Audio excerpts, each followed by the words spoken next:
All right, ladies and gentlemen, I'm your host for today's podcast, Insane Layer 13, as we are preparing to get underway for the 2025 edition of TORA's 24 Hours of Sebring. Ladies and gentlemen, today we could have a very interesting event going down. It is the first time in TORA's history where we're going to be racing with the current regulations of the hypercar category. In the top class and the bottom class, per usual, we have the GT category. Last I heard, over 90 different GT teams and over 50 prototype teams attempted to show up for this event.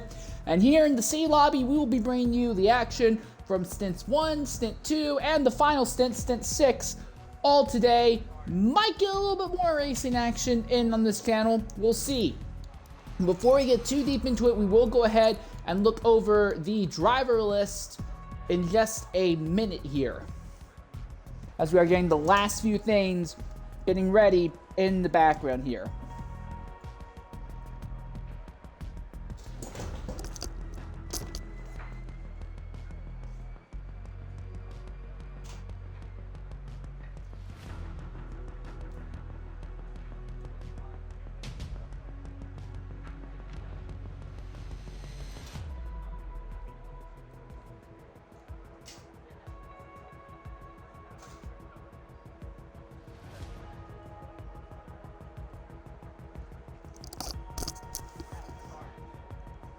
All right, so real quickly, let's go ahead and look at some of the attendings here for the first of our 6 stints here for the C lobby.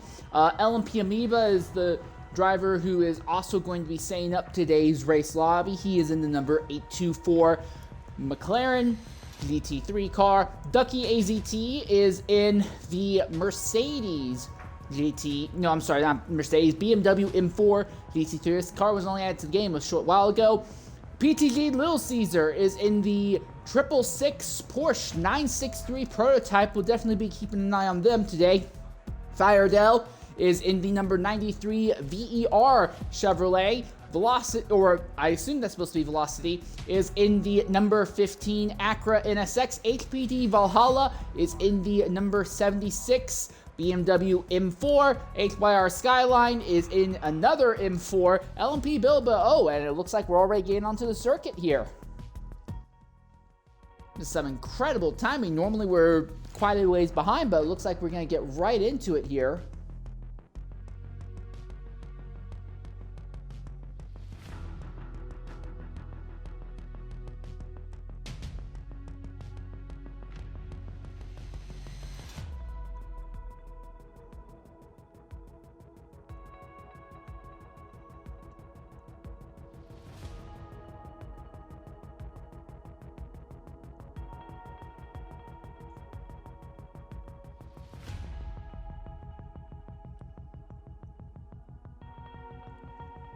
All right, here we are.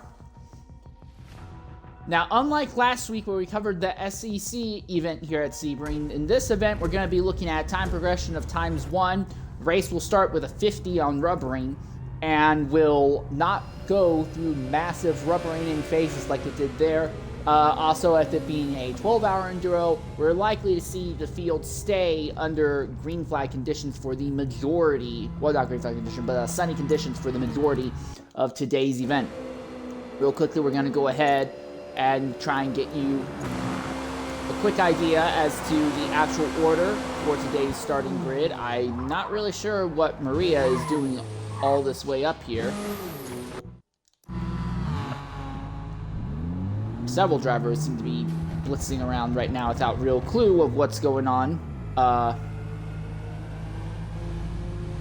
anyways, this here is Leechard in the number 822 Playboy sponsored LMP machine. I'm honestly surprised that it was allowed to put Playboy in for, oh, are we lagging out?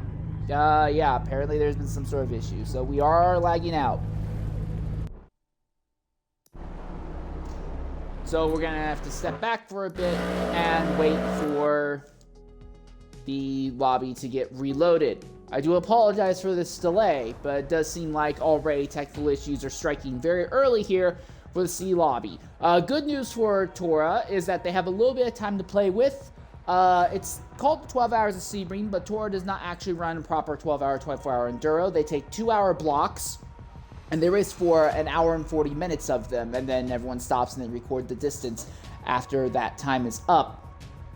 20 minutes less racing, but it also means there's a little bit more flexibility to adapt to these kinds of issues where lobbies have crashes or issues going on. Real quickly, while we're at it, we'll go back through and look through the driver list once more and try to pick up where we left off. Firedell in the number 93 VER Chevrolet. Wasti in the number 15 Acura NSX GT machine. HPD Valhalla is in the number 96, the number 76 M4 GT3 HYR Skyline in another M4. This is the number, I believe that is number 25 BMW.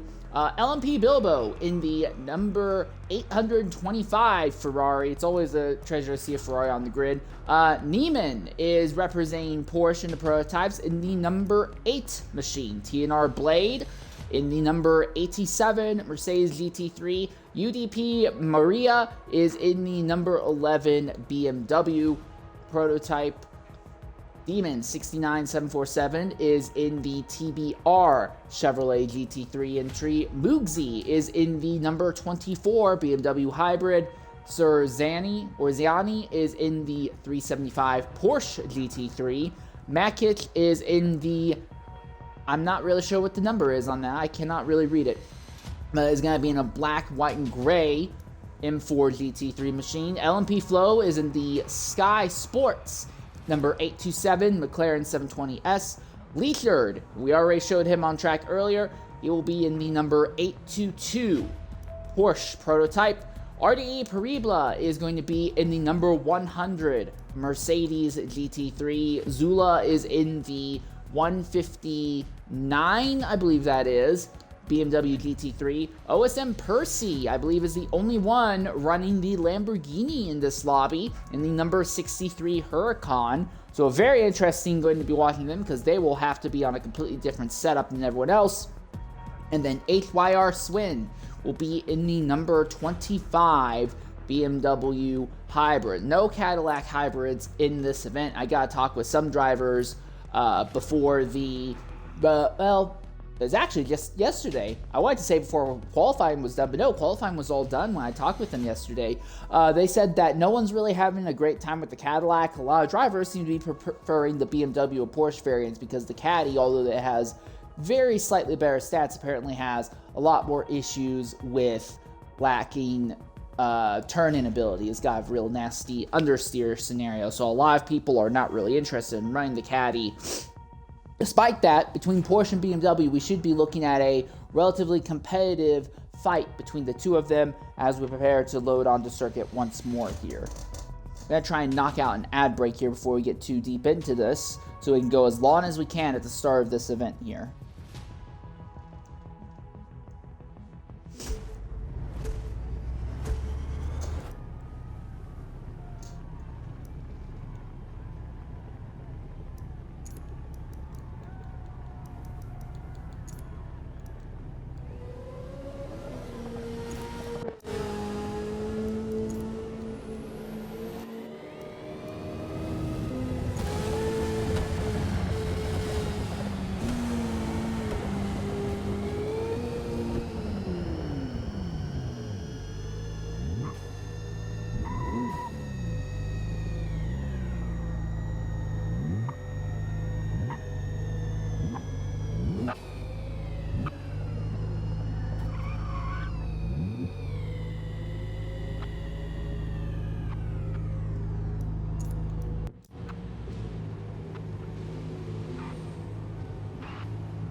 All right, welcome back to Sebring. Real quick, let's run down the starting grid as far as we know.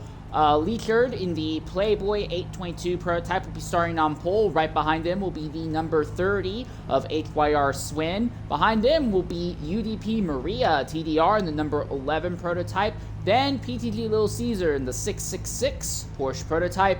Mugsy will be the 5th in line for a prototype category in the number 24. Then Neiman in the Neiman 2971 in the number 8 Rockstar Energy prototype. Then we get to the GT category. So only 6 prototypes in today's event. So 15 GT cars led by the Lamborghini, the 555 of OSM Percy HR.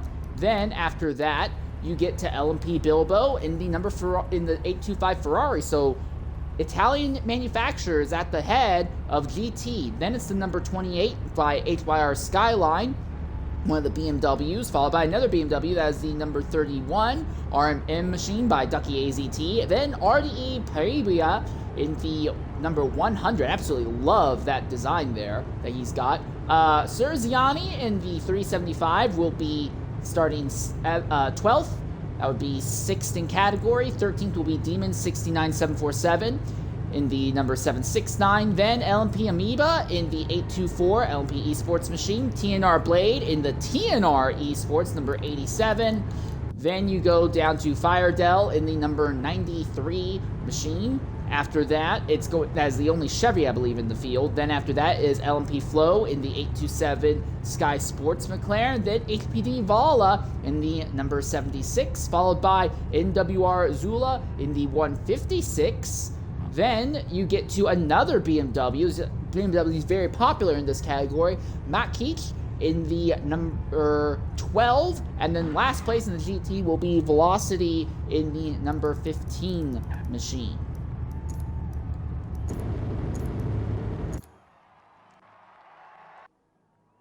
And a real quick look at our points of interest cameras. Once the field starts rolling here, we'll see them coming down through here. I'm expecting they'll start rolling any moment. Points of interest cameras here aren't bad. They're just not usually something I use a lot of. And it does look like there is movement, as the prototype field has finally begun moving, and here comes everyone else. So only 6 prototypes. So the prototypes are going to have the biggest issue of the day. They will be swamped with traffic for a very, very long period of time.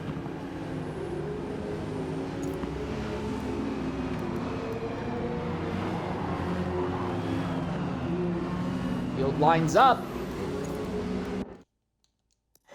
And at the head of the field, we are underway here at Sebring, and Leechard got a great jump on Swin. The fight is for third as Little Caesar has already gone around the outside of Maria, side by side through the first heavy braking zone. Little Caesar drives through the dirt, gets run a little wide, and will lose the position. Maria maintains their spot on third.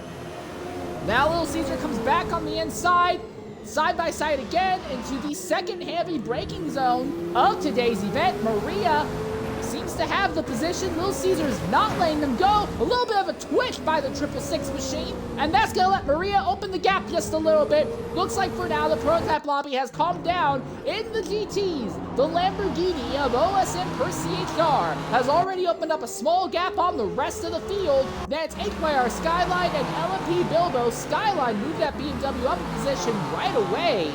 And then the first driver in GT has already opened up a significant gap on the rest of the field, it would appear, in GT. Big slide there by Ducky AZT, who nearly gets into it with Pariba as they come sideways, now running onto the backstretch once more. Once again, now we look at this fight for third, side by side, and Little Caesar got to the inside of Maria. Maria trying to hang it around the outside. Car slides a little wide, can't keep it dead even on corner exit, but will have the straight line speed advantage on corner exit. Dead even as they come down to turn number 1 now. And it's a big lunge, a big sin by Maria, which causes him to slide wide on corner exit, but Maria goes back into third position. Little Caesar falls back in line behind. And as these two keep fighting, it has brought Neiman and Moogsy right up to their rear wings, and Swin has lost touch with Leechard, so Leechard is already starting to scoot away at the head of the field. The most intense fight in Prototype right now is here, and there has been an instant in GT, and that is... who is that? One GT car is already in the pits, that's LMP Flow, and, well, no, it's Velocity. What has happened to LMP Flow? It doesn't look like there's any damage on the car, but he has lost a significant amount of time. I would guess that he's already been involved in some sort of incident early on here, and this has also led to a significant spread out early in the GT field. Look at this big gap between 11th place Ducky and 12th place TNR. So the top 5 in GT have already pulled away from the rest of the field, and beyond that, it is a fight for second and third. Skyline took it from Bilbo in the first 2 corners. Bilbo wants it back. The Ferrari lunges to the inside. A little bit of contact. Skyline's wide. Bilbo has to take a tighter inside line. Skyline will be able to hold the position. But right now, the Ferrari looks like it's a lot more aggressive, has a little bit more pace at the moment. BMWs make up the majority of the GT entrants in today's event. However, it was Italian manufacturers 1-2 in the GT category. That will definitely be something to put a pin in and keep an eye on in today's event. Once again, the Prototype field lunges through the final corner for the second time. Maria really seems to be struggling to hold a tight line going through that corner, and now they have lost touch with Little Caesar. Little Caesar is putting HYR Swin under pressure here. Again, Little Caesar is one of 2 different drivers, well, one of 3 different drivers in that car, and we'll be interested to see how that develops over the course of the day. But I've had the pleasure of racing with Little Caesar and watching Little Caesar and some other racing stuff that he's been partaking in over the last few months. He has just continued to get faster and faster. You think he's good now, but I would not be surprised if in a year and a half or 2 years' time we see him as a consistent A-Lobby qualifier in TORA's endurance races. But right now, Little Caesar tucked up behind HYR Swin, trying to make something happen. No real changes in top 2 or bottom 2 in Prototype. It was just Little Caesar goes from 4th to 3rd early on, trying to break into 2nd position. Leechard opened up a gap on HYR Swin early in the event. That gap's closed down now, and all the Prototypes run right on top of each other. Really interested to see how this turns out as it goes on. Meanwhile, back in GT, the Lamborghini of Percy continues to open up the gap slowly but surely on this fight for second. Skyline is just making this BMW feel like it's as wide as a classic M8. And Bilbo is struggling to figure out a way by. Looks inside, looks outside, but the BMW is just wide enough and is able to go just deep enough into the corners. That's hard for the Ferrari to get side by side at any point. Oh, and something happened to Leechard. Swin is taking the lead, and Leechard has slipped back to 2nd, and they're dead heaving, neck and neck, going down the back straightaway now. Swin inside, Leechard outside. Who goes deeper under braking? Leechard tries, but he slides wide. He leaves the inside open for Little Caesar. He falls in line behind Swin. A little bit of contact. Leechard now falls to 3rd. Swin has the lead in Prototype, and here comes Caesar! Caesar around the outside! Drag racing in turn 1! Who goes deeper? It's gotta be Little Caesar around the outside, and then he got it, and that's Leechard! And Leechard hard into the outside wall, and turn number 1. Is there any damage? No, a little bit of transmission damage, but no other damage, so Leechard will be able to continue.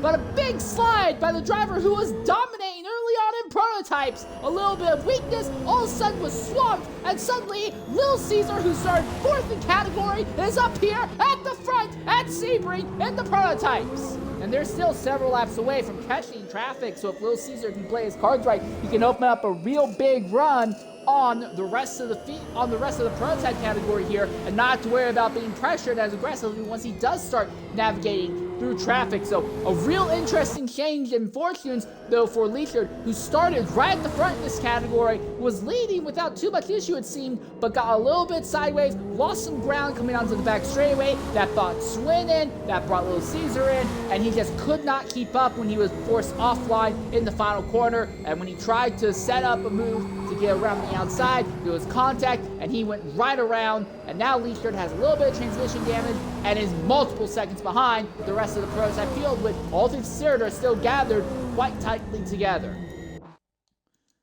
Meanwhile, in GT, the fight for second place continues, and now is LMP Bilbo in the Ferrari, who has gotten back by Skyline. Skyline is actually sitting to fourth in category behind RDE Paribla in the Mercedes. So right now we are looking at 4 different manufacturers in the top 4 positions. Lamborghini leads, as they have since the start of this event. The Ferrari is back to second, third places the Mercedes, and then fourth place is HYR Skyline in the BMW, trying to keep Ducky, the first repeat manufacturer in GT, right behind them. Then you have TNR Blade, who is 6th in category right now. Then is HPD Valhalla, who is 7th. It's a big gap back until you get to Sir Ziani, though, keeping LP Amoeba behind him. Ziani, I believe, is in the only portion of the category. Here comes Amoeba around the outside. Drag race down the back straightaway. I said outside, I mean inside, and it will still be that way in the final corner. How deep does the Porsche go? Neck and neck into the corner, a bit of contact. Getting a little argy-bargy going into the last and most difficult corner on the circuit here. And Amoeba has it, so Ziani just seems to be slowly losing time here. Then you go back to Demon. Demon is 10th in GT category right now, ahead of Zula, who is 11th. Firedell is 12th in the Chevrolet. 13th is McKeech. 14th is LMP Flow. And then Velocity in the lone Acura entry, way off pace. Look at this though, in prototypes, just in the time it took me to go through the GT category, Little Caesar has already opened up a respectable gap on second spot. Second, third, and fourth are all around top of each other in prototypes. It is Swin, Maria, and Moogsy. Neiman is currently running in 5th, just does not seem to have quite the same pace as these other prototypes right now. And then, like I said, Leachard, he's fallen off. He is trying to claw some distance back, but I don't know if he'll have time to actually catch the rest of the prototype field here. He's going to need some misfortune to befall them. But this fight for second in prototypes is really interesting. Maria continues to run this extremely wide line, and I'll give them credit. Running that extreme outside line on the exit of the final corner, you are straighter coming onto this front straightaway. You will have more speed going down the front straightaway, but you lose so much time by just not taking the ideal inside line. And again, the thing with Sebring's final corner is that most of Sebring is very infamous for being excessively bumpy. So bumpy that I would argue in real life it doesn't really make for a good racing circuit anymore. In that final corner, though, it is so bumpy that it is hard to find an ideal setup that will let the car sink into the track and just roll over the bumps. If you can survive, at least in real life, they say if you can survive 12 hours at Sebring, you should be able to survive 24 hours at Le Mans because of how abrasive the surface is, and that is incredibly apparent in the final corner. And with Maria keep running wide almost every time they go through that final corner, I have to wonder if there is a setup issue on that car that is forcing them to take such a wide line through the last corner here at Sebring. Still, despite that, they are maintaining a third place at the moment, just behind HYR Swin. But Little Caesar, who started 4th in prototype category, has already ran off with the lead in class. They're starting to pull away just a little bit from Moogsy at the moment. Meanwhile, in GT, the fight for second continues, and now it is a Mercedes that has gotten by a Ferrari. Skyline's back to the Ferrari again, and now Bilbo is trying to defend Ducky. Side by side for second, side by side for fourth in GT. 5 cars, all pretty much to the blanket. Bilbo lunges and actually gets back by Skyline in the process. I imagine Skyline will probably clip that and send that in later, but that's 3 BMWs all trapped on top of each other. So despite having a massive turnout in BMWs, they're struggling to hold on to positions in the top 3 categories right now. And all the while, the GT category continues to be led by Percy in the only Lamborghini entry in today's event. A very interesting development. And now we're about 15 minutes into this event, so I want to go ahead and look at the tire wear of the cars here. So in the Lamborghini, Percy is at 21% tire wear with 36% left in the tank. For RDE Paribla, who is running second, they are at 21.4% tire wear. LMP Bilbo, the tires in the Ferrari, 20.5%. So running a little bit less than the 2 drivers ahead. Skyline, who is currently 4th, 20.7 on the fronts. Ducky AZT, another one of this BMW Mafia, 21.6, more focused on the rears. Then you have HPV Valhalla. Oh, and someone's hit the wall there. That's a massive pileup. That's 4 or 5 cars. A huge accident here on the front straightaway at Sebring. And this is going to completely randomize the grid here. Multiple cars involved in a massive accident in GT. LMP Bilbo with the Ferrari has gotten away in second. Is there damage on the car? The car is totaled. He's gotten away a little bit, but the car is absolutely destroyed. And he's going to have to work all the way around the track with a destroyed car. Aviva gets by. Blake gets by. There are several other cars that are in the pit lane right now. I cannot believe what's just happened. Massive development here. Skyline's car is destroyed. Pariba is destroyed. Ducky is destroyed. Bilbo has a car that is heavily damaged. They'll have to limp around the track. The Ferrari's day is just about done. Here comes Valhalla now. Valhalla, no damage on their machine. Bilbo, we already saw that they're damaged. What about Serziati? This is going to completely upend the GT performance here with a massive accident in the first 16 minutes here at Sebring.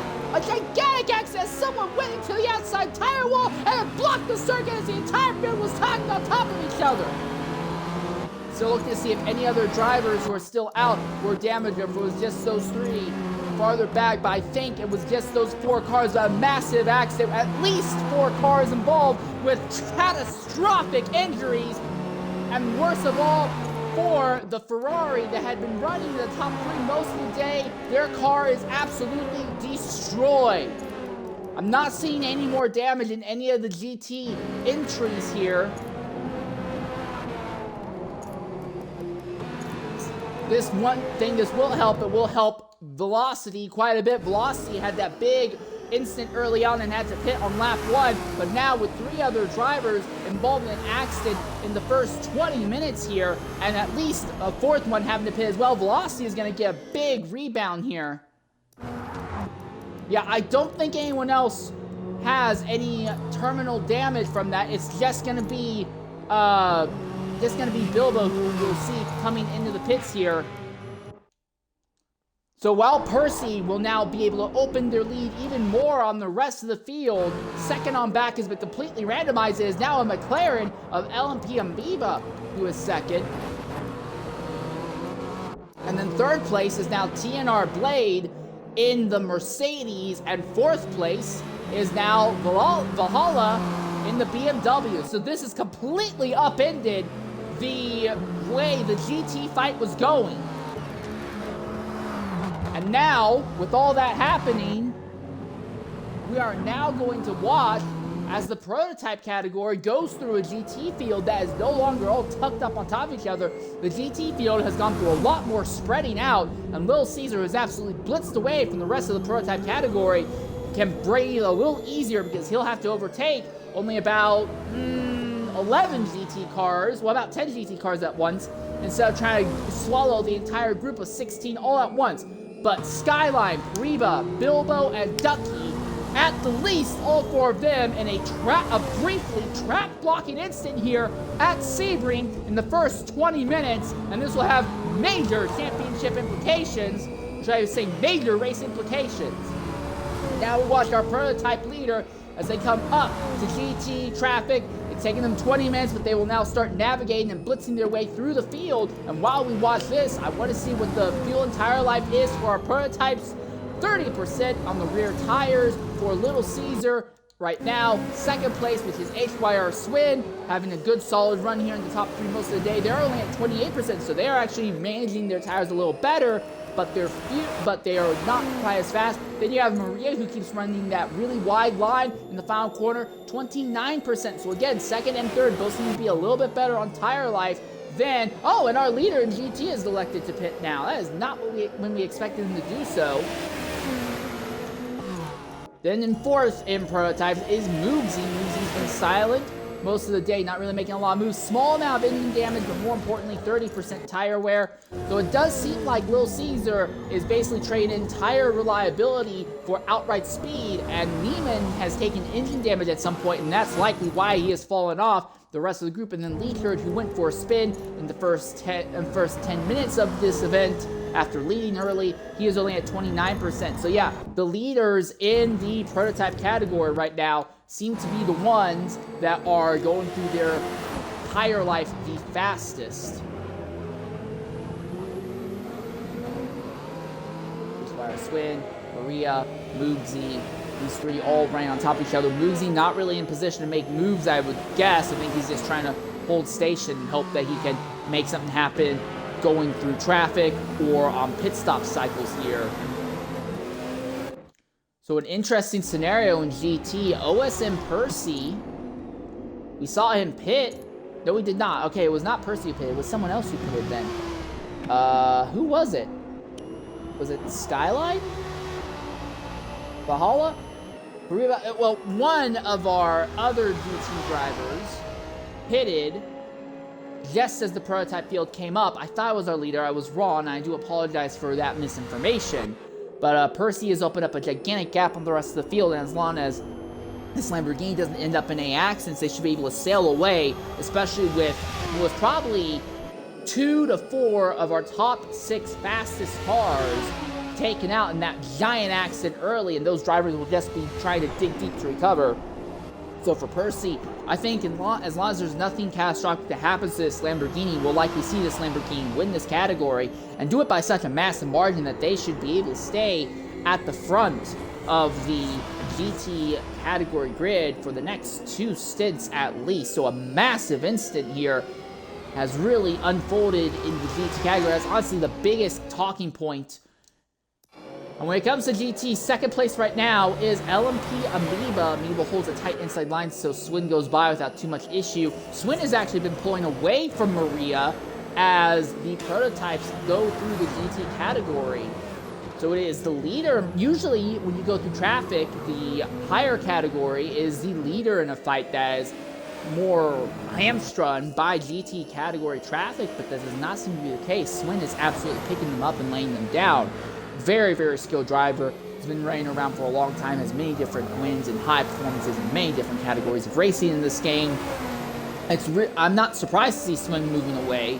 I'm just shocked that Maria has been, honestly, I feel there's more shock that Maria's been able to hold up, considering that Maria keeps taking alternate lines, the car seems to be sliding. The fact that they've been able to maintain a top 3 run all day long is pretty impressive. But this run through prototype traffic seems to have absolutely split up this 3-car stalking battle for second. Swin has just ran away from Maria. Maria kind of in their own, and Moogsy is just taking a little bit longer to get through the field. And again, Moogsy has a small amount of engine damage. The other thing I'm really interested to see is how much longer are our prototype leaders going to stay out on track.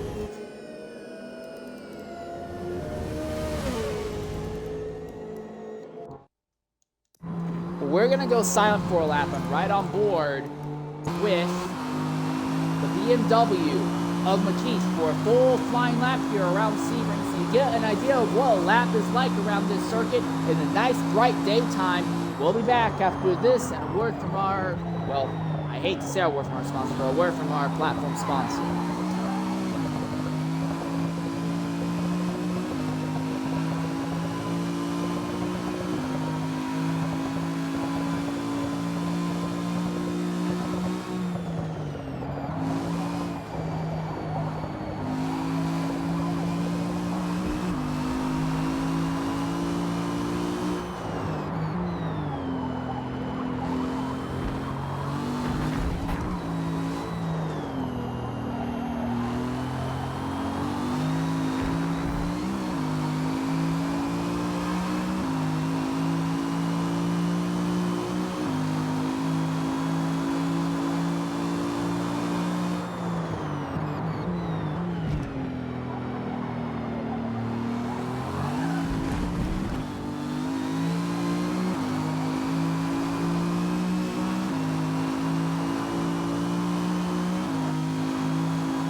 Welcome back to Sebring. That was a flying lap on board the BMW of Makich, who was involved in the incident in the first few laps of the day, but has honestly seen the race, at least result-wise, gradually come back to them as multiple faster drivers were involved in a big accident early on in the event. In the prototype category, Little Caesar continues to stretch their legs out and just run away from the rest of the field. 44% wear on those rear tires, 14% left in the tank. I can only wonder how much longer they're going to stay out, though. Second place is HYR Swin at the moment. Swin in number 30 has a lot more fuel. Tires has a little bit more life. I feel that Little Caesar is going to have to pit roughly one lap earlier than the rest of the prototype category. Maria was right on top of Swin before they came into traffic, but since going through traffic, third and fourth has fallen off from Swin. Moogsy has actually started to fall into the sights of Neiman, but again, Neiman is running with a damaged engine right now. I imagine we'll see Neiman pick up their pace after making a stop, and Leechard is doing their best to try and claw distance back after spinning out early on. And GT at the head of the field has been completely clear for OSM Percy. Not a single issue for the 555 Lamborghini all day long. They have led every lap since the start of the event. But the fight for second behind has been nothing short of a cluster truck. LMP Amoeba is in the McLaren currently second. Did not even start anywhere near that position though. And TNR Blade is currently third in the Mercedes, and fourth is Zula. After that big four-car accident we saw about 10 minutes, a little more than 10 minutes ago. And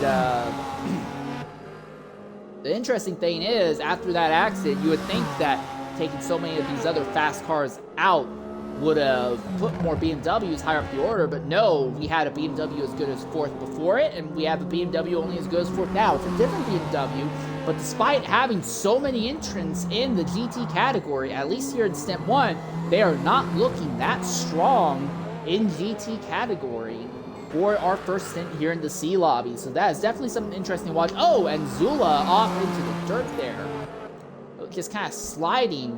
And again, I look at the tire life, 42%. I can't really say I'm surprised. I'm really curious to see when our GT category drivers are going to pit. There's about 8.2% left in the tank, but 45% on the tires left for Percy, currently in the 7th position here.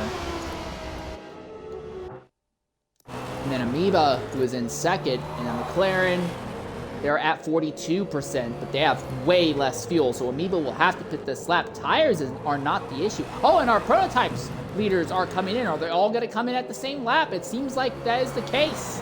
So our top three all pit at the same time. Moogsy will actually stay out another lap, though, interesting enough. I imagine Neiman, even with the engine damage, will stay out for another lap as well, and then Leechard will come into the pits. So Moogsy will be our third different leader in the prototype category as they just push their tires and fuel a little bit longer. Still have 12% left in the tank, not quite at 50% on tire wear. And Neiman will be second now.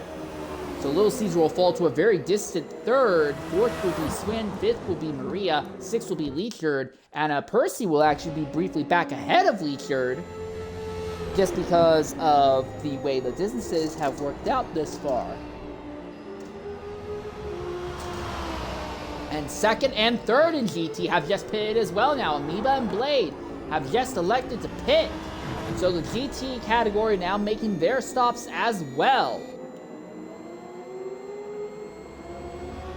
Usually you are required 2 stops in a TORA event, and you are required to have your second stop done within 10 minutes before the end of the stint. So when that race timer has 30 minutes left, you should have your second stop done. I believe second stop. Might be a third stop today, but I think it's 2 stops normally. But OSM Percy has yet to make their first stop. Same with Zula, Demon, Flo, Ziani, and Makich. So Zula is now the driver who will inherit second position. This is the best performing a BMW has been since the very early for opening lap of the event. And now we see Moogsy coming in to pit out of the lead in prototypes, and Neiman will join them. So I can almost guarantee you that Mugsy will maintain their position over Neiman. The big thing is, where are they going to end up in relation to Caesar, Swin, and Maria? Those three drivers, well, the four drivers, you have to include Leacher as well. They all pitted a lap earlier. They'll have basically a lap on fresher rubber. Now, these two who have just pitted now will have a slight rubber advantage to the end of this pit stop sequence. But I don't know if it's going to be enough to make up any time they will have lost over a full lap here.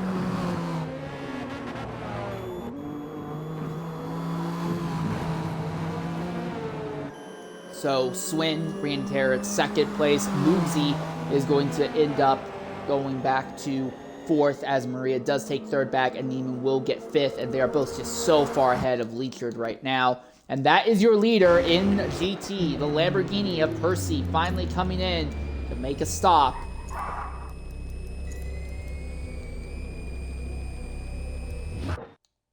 I think most of the GT field is making their first stop now, if they've not already been forced into making a stop after that incident earlier. Again, there are at least 4 GT cars, well, yeah, at least 4 GT cars who are forced onto an alternate strategy just because of being involved in that big accident earlier. And then we've seen a handful of other drivers, like, I believe, Velocity's one of, Velocity was involved in that lap 1 accident. But there are a handful of other drivers who did elect, like Firedale, to pit earlier than the rest of the field for stint 1 here. So a lot of strategy strangeness going on in the GT category, and our leader is now Sir Ziani, who is going farther than anyone else, but their rear tires are at 50.7% wear in this Porsche. But this is the first time that we have had someone other than the Lamborghini leading in the GT category. So I guess that's worth noting. But second place is Percy, and they've maintained most of their giant gap. Well, actually, no. Percy has lost quite a lot of time to Amoeba, apparently. Amoeba's honestly closed in on Percy after the round of pit stops are done. Now, it's not by massive. It's not like the McLaren is suddenly breathing down the Lamborghini's tailpipes. But, the McLaren has closed the gap down after the first round of pit stops. So that could be interesting to see play out here. And then third, there is a fight between Velocity, who was involved in an incident earlier, and Blade. But again, Velocity had that accident on lap 1, pitted, and they have 52% wear on their tires right now. So this little fight's not really going to mean much. Velocity's going to be pitting at the end of this lap, I would imagine, and will then cycle back to the rear, or near the rear of the GT category field. And there's Ziani in the Porsche finally stopping, so that will give the lead back to Percy HR here, although credit at the line. I think Ziani's still at the line, and yes, here comes Velocity into the pits as expected. So the entire field, prototypes and GTs, have made their first round of pit stops. In prototypes, it has been a relatively, well, it's compared to GTs at least, been a quieter race. Little Caesar started fourth and just gradually fought his way up into the lead and just absolutely blitzed away from the rest of the field. Swin started second and still runs second. Then third is UDP Maria. Fourth is Neiman, and Neiman now has engine damage fixed, so he has actually pulled away from Mugsy and is starting to close back in on Maria here. Mugsy has slipped back to fifth, and Leachard, who led the first few laps, was lost ground in the final sector of the track and then was knocked off into a spin in turn 1. Leachard has now slipped to a very distant 6th. In GT, it has been, outside of the stint under green flag, it's been Percy and the Lamborghini all day long. The fight for second has been absolutely wild, between overtakes in the first few corners to a gigantic accident, and pit stop strategy playing out is currently LMP Amoeba in the McLaren, with TNR Blade in the Mercedes third, and HDP Valhalla in the highest rank of the BMW, despite BMW showing up in fourth. That is the best that they are showing off right now. And fifth in the GT category is NWR Zola in another BMW. Demon is running in sixth in the Chevy entry right now. And for those of you who are curious about where our GT Ferrari is running, well, I've got bad news for you. If I can find them. That's not McKinch. It is not Ziani either. It is Bilbo. Yeah, here he is right now, running 11th in category. We know the Ferrari is one of the fastest here, but was involved in that big accident, and unlike the other 3 drivers involved, they were not able to immediately jump into the pits. They had to circle the entire circuit one lap with an absolutely destroyed car. So they've lost a significant amount of time to the rest of the field, and for Bilbo, if they can just crack the top 5 somehow, it would be considered a miracle work. Bilbo putting Paribas under some pressure here. Ferrari versus Mercedes at the moment.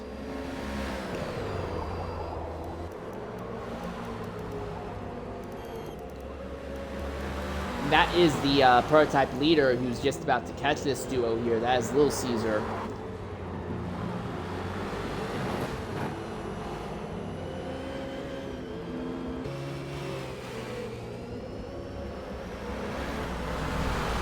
Drops the tire into the dirt, and Caesar is passed, and I imagine Caesar will take care of Paribas without too much issue here. And yeah, Percy is lost some ground to Amoeba.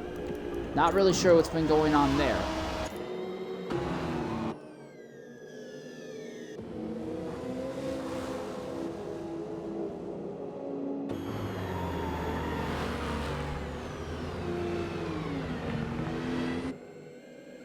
We're going to knock out another ad break here at Sebring, and when we come back, we'll see how the pit stop strategies start to play out as everyone begins to settle in and prepare for the second round of stops here at Sebring.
All right, welcome back here to Sebring as we watch Demon in the lone Chevrolet entry as they have slipped behind, well, one of the 2 Chevrolet entries. I said lone Chevrolet entries, but right there you can see 2 of them. I do apologize.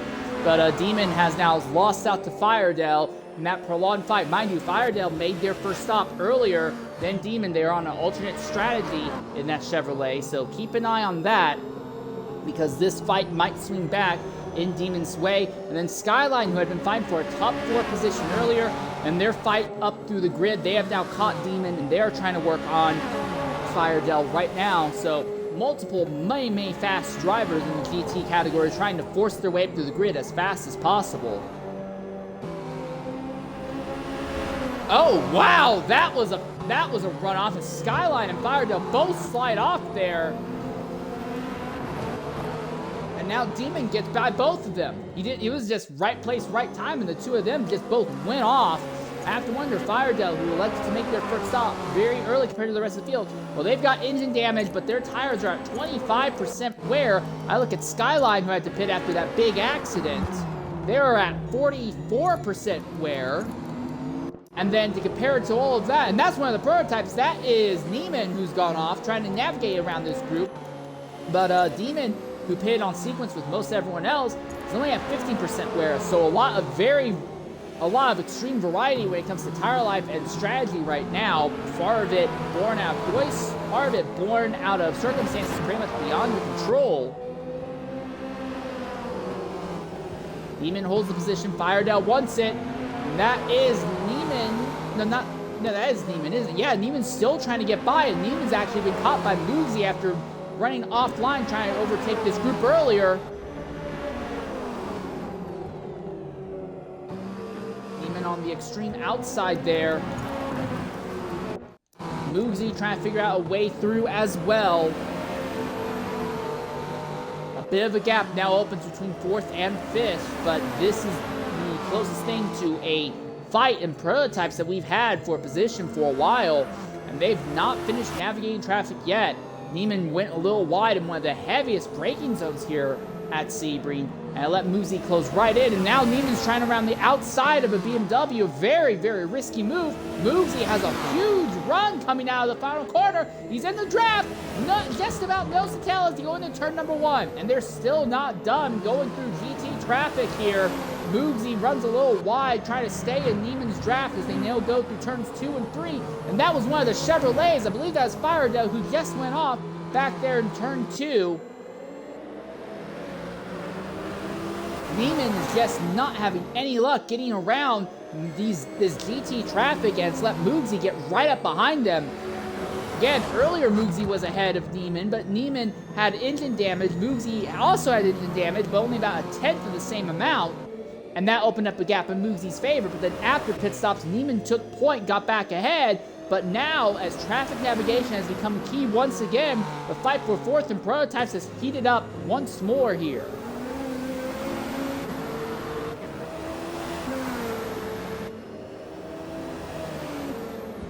Now it seems like it opens up and then it closes back the moment they catch traffic. Neiman has just not had any good luck catching traffic, and now Neiman drops tires into the dirt as well.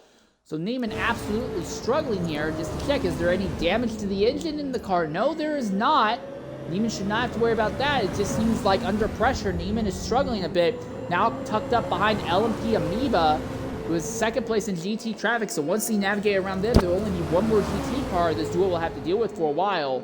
But Moogsy is right there behind Neiman. Just about nose to tail as they head down into the final corner again. Neiman taking a little wider line as they're almost sliding, going through the final corner, sliding on corner exit as well. Moogsy actually cuts in a bit to avoid hitting the outside wall. So Moogsy throws away a chance at draft for a better line, and Leichert is paying out 6th position, so Leichert is paying earlier than the rest of the prototype field this time by. And now our prototype leaders go around GT traffic, and it looks like Neiman finally got a little bit of fortune. He got by Percy cleanly, and Moogsy is the one being held up by the Lamborghini GT now. So Neiman finally gets to open up the gap on Moogsy just a bit as our prototype field gets back into clean air for quite some time here at Sebring. Honestly, probably the most interesting thing is that even though Percy opened up a big gap on the field early on, it is a gap that has gradually been shrinking as this has gone on. Amoeba, after the first round of pit stops, closed in quite a bit on Percy, and we might only see that continue. Again, Amoeba and Blade pitted 1 lap earlier than Percy, and that extra lap on the fresher tires might give Amoeba an advantage, and Percy seems to be struggling just a bit with tire fall off as well. But yeah, this could be really interesting because the GT category, with the exception of last place Velocity, they're all relatively close to each other on track. The GT category has not completely spread themselves apart across the entire circuit like what we saw at Daytona about a month and a half ago. So that means that for the moment at least, when prototypes catch GT traffic, they're catching all of the GT traffic. It's not I pass one, I focus on my racing line, and I pass one, I focus on racing, and you're basically having to go by 5, 6, 7 GT cars all at once. And again, the leaders in GT are actually kind of slowly falling back to the rest of the field. Percy really seems to be struggling as the track is rubbering in, as having more and more of a tough time holding the ideal line. So you just saw that Lamborghini sliding wide in the final corner. Earlier I was saying, oh, Percy has such a big lead that as long as nothing happens, they should be able to dominate to walk off with a win. But Percy is showing weakness, and it's closing the front of the GT category field down slowly but surely. And then on top of that, we had a bunch of... Oh, that's a big twitch by Amoeba going over the curbs there. Wow! That was a humongous twitch by Amoeba going over the curbs.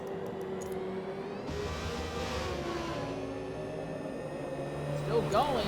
No issue. There was a tiny amount of engine damage, not enough to actually mean anything. But that was a gigantic slide by Amoeba as they got over the outside curb coming out of turn 1, and the car went through a nasty tank slapper at speed about 3 or 4 times before finally straightening back out.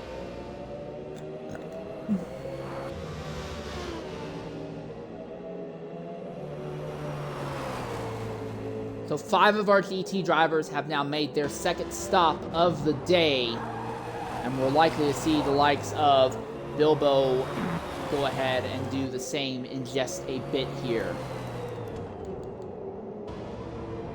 Again, Amoeba and Blade pitted 1 lap earlier than Percy did, and it didn't really help Blade a lot, but it let Amoeba massively close in on Percy.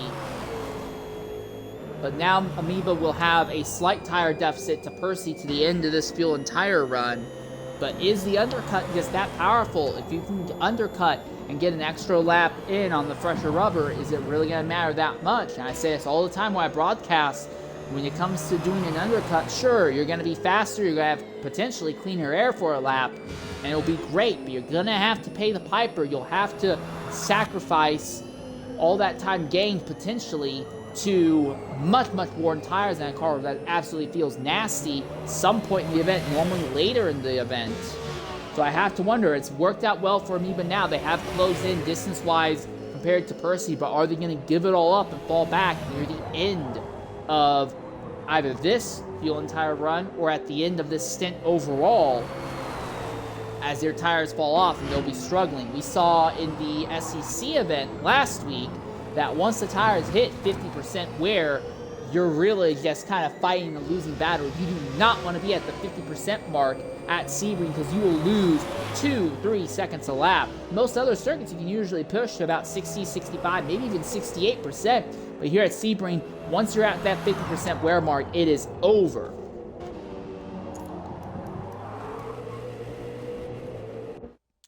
The fight for 4th in prototypes continues to stay hot here. Neiman, although he's been running in clean air, has not been able to pull away from Moogsy.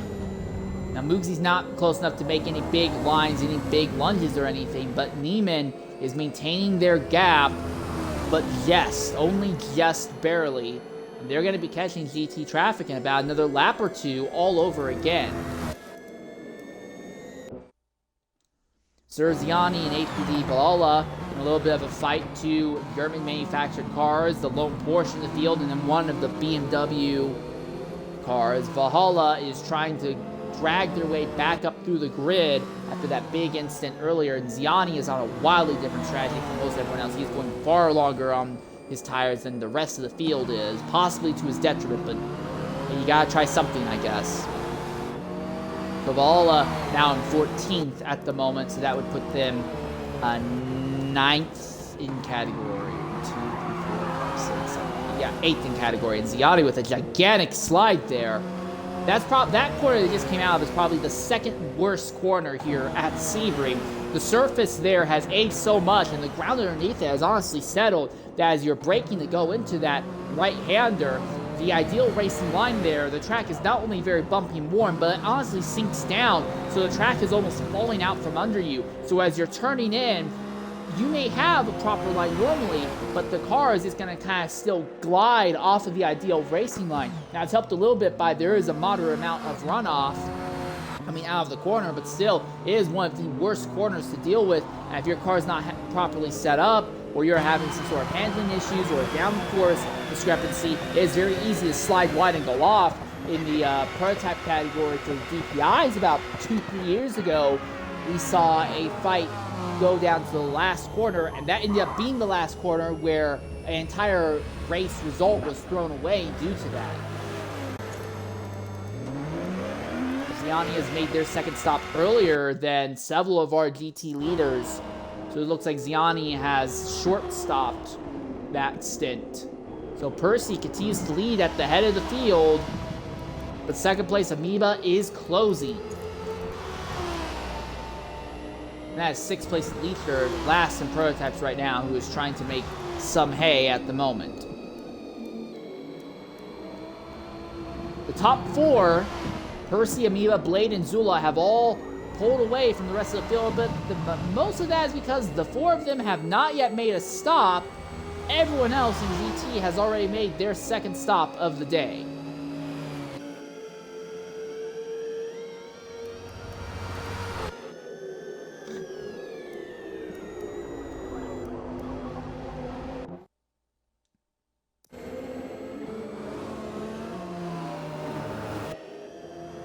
It looks like Neiman has opened up a bit of a gap once more on Moogsy now, so this fight just kind of swings back and forth. Maria's been the one we kind of been silent about. Maria's not really had a lot of crazy stuff going on throughout the day. They take a slightly alternate line compared to the rest of the prototypes in the final corner. And again, I think that may have to do with the way the car is set up. Reminds me a little bit of when I run races here at Sebring. I like to set my cars up to be very stiff to maximize straight line speed. I'm willing to compromise some cornering time if I can have the straight line speed advantage, because I can get into the corners first and I can then dictate the speed of the corners. There is merit in doing that. And Maria's line through the final corner, as you'll see here, is very similar to a line that I'll run whenever I'm here. Oh my goodness, that is that's a bold run around the extreme outside. But that worked. If anything, that probably gave Maria a great run out of the corner. But yeah, Maria has a bit of an interesting line in the final corner. I've not noticed anything too weird in the other corners, just the final one. But Maria runs currently in third in prototypes. He's been kind of silent most of the day. And then Swin has been silent but strong, running second pretty much since the start of the event. And the real talk is Little Caesar. Little Caesar opened up a big gap on Swin early in the running of this. But the gap has closed a little bit. Not a massive amount, but the gap has closed down a little bit.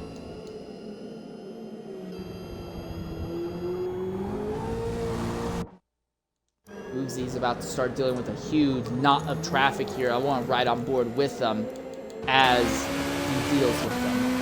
See what it's like to deal with so many GT cars at once.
Alright, so our entire prototype field pits at the same time with the exception of Leechard, who has put himself off strategy.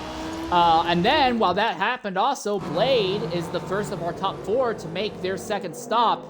Not a great run out of pit lane, but still, Blade is right in the top four. And now we'll have fresher tires than the three drivers ahead of them right now, Percy, Amoeba, and Zula. So the overcut, or the undercut, by a lap worked for Amoeba earlier. Will it work for Blade against these two?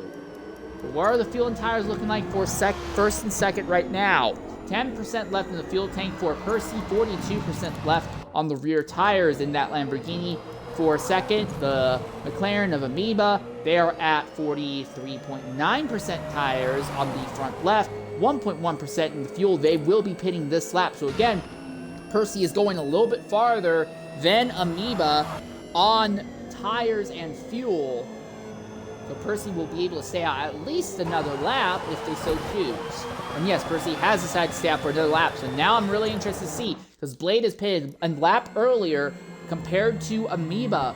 Will it let Blade close in at all? Real quickly, I just want to see where Zula is. Zula was fourth in this lineup. Zula can stay out for a few more laps in the BMW, but where is Blade going to end up in relation to Amoeba? Amoeba still on pit lane. Blade is being harassed by Valhalla. Again, Valhalla is on an alternate strategy after being involved in that big accident earlier, but Valhalla is legitimately probably one of, if not the fastest BMW driver we have in the field right now. Blade is squeezed wide. Valhalla is through. And Amoeba is already coming down to the pit lane exit. Valhalla slides wide. Very nearly got into that outside tire wall again. Can you imagine the travesty if that happened all over again? Yeah, Amoeba is completely clear of Blade. Blade pitting a lap earlier has not helped. It seems like the gap has honestly opened even bigger between the two of them. I think part of it is because Blade just had a bad outlap and has been harassed and fighting the entire time.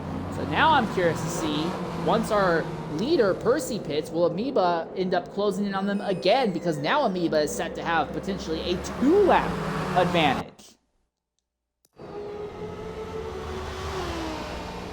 We're going to knock out an ad break here, and when we come back, we'll see if Percy has pitted this lap or not.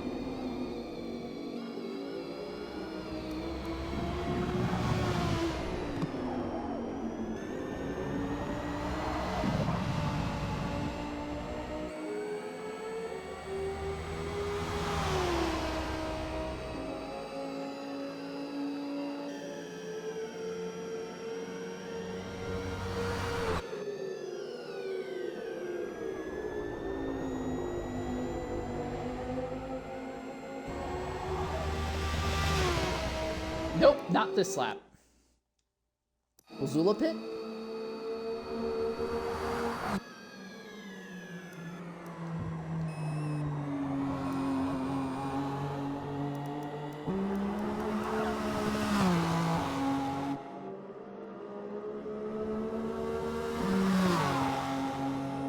Zula is not pitted yet either. Neither is McKeek, who's really stretching this out.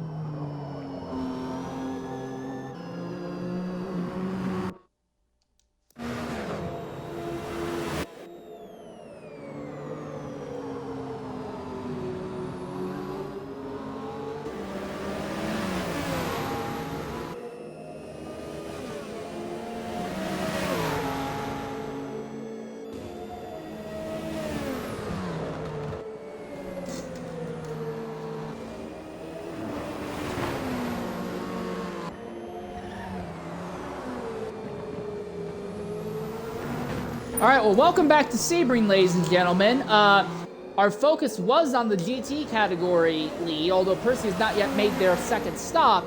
Neither has Zula, who is currently inherited second. But in the prototype category, that big gap that Little Caesar had on the rest of the field has significantly dribbled away this most recent time that the prototype went through GT category traffic. Swin is now visually within range of Little Caesar. Now, these two are pitting on the same strategy right now, but Swin seems to now have the upper hand and is starting to close in on Little Caesar here in the prototype category. So we're going to keep AI on this, although Little Caesar's just about cleared the rest of GT traffic. So once they're in clean air, I imagine the gap will stabilize. And again, I'm interested to see for the GT category, our leader is pitting this lap. Where is he going to end up in relation to Amoeba? In the first round of pit stops, Amoeba went one lap farther than Percy and massively closed the gap down and maintained that shortened gap over the fuel and tire run. Now Amoeba has pitted 2 laps earlier than Percy. Will Amoeba be able to close even more? Amoeba's already down the back straightaway here. And Amoeba has been running in relatively clean air, but so has Percy. Already, Percy is on the run down to the first corner pit lane exit, but Amoeba's on the front straightaway. Amoeba is crossing the start-finish line. We could have a fight on our hand for the lead in GT, baby. Percy has gotten back onto the circuit. We'll have to deal with prototypes. That is Swin, who's just navigated around. Amoeba drops the tire into the dirt. Well, the gap has closed again. Amoeba is not on top of Percy, but the gap has closed again in Amoeba's favor. So this dominant walk-off by Percy that we were talking about early on may be at risk. Amoeba is now significantly closer. The big thing to consider, though, Amoeba is now 2 laps behind Percy, basically, on pit stop sequence strategies.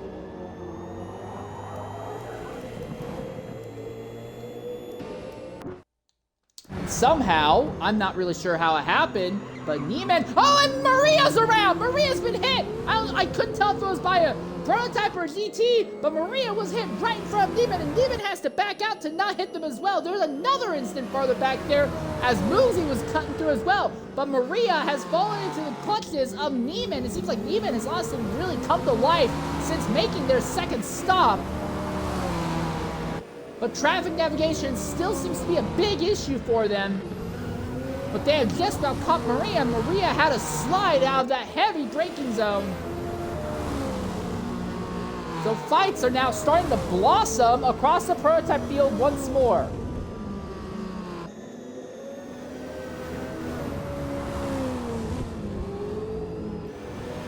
Again, I'm keeping my eye on this fight for first and second in prototypes as well. Little Caesar has it. Swin wants it.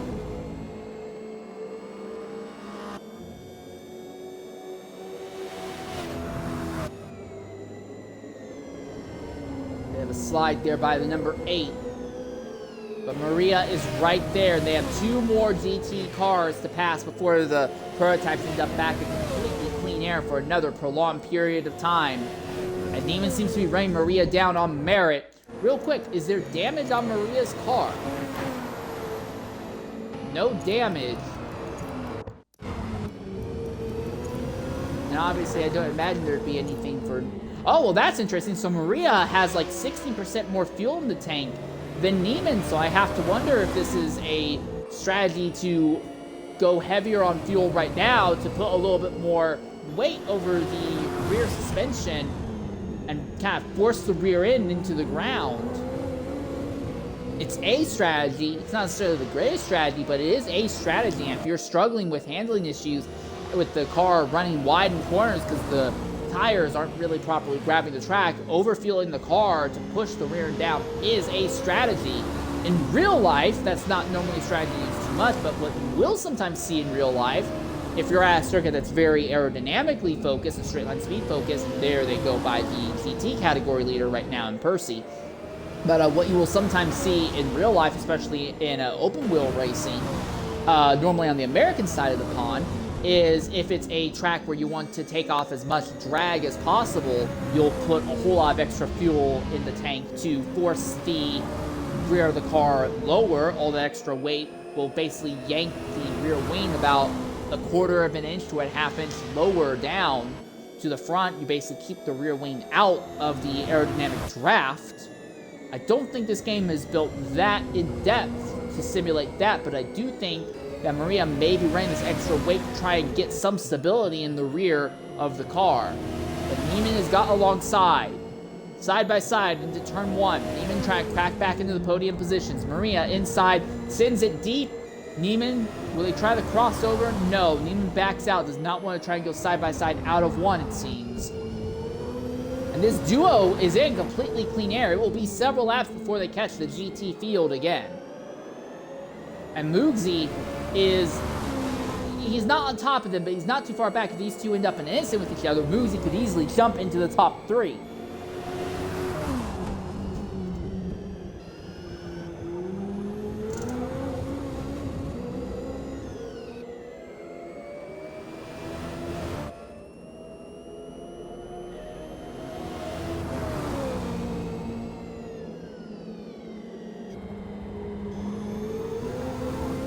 Nose to tail in our fight for third in prototypes. When it comes to GT, it is still Percy that leads, but Amoeba by virtue of the undercut, has been getting closer. The thing is, again, you'll have to pay the piper. You will eventually be dealing with tire fall off at some point. Maria holding station, Neiman runs just a little bit behind. Big slide by Neiman, coming onto the back straightaway, but still within Maria's draft.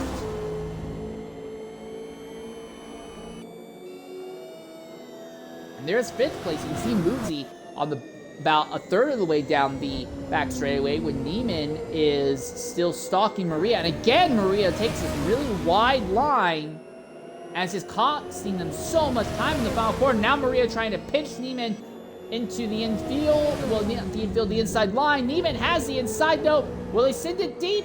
They don't have to. Maria cannot hold station. And Neiman goes to 3rd. Maria slips to 4th. Neiman now moves back in, well, I think it's not back, I think it's the first time today. Neiman is now in the podium positions. Maria slips out of the podium positions for the first time today. It's taken a while, but it now has happened. We have now seen a proper overtake for position in prototype category.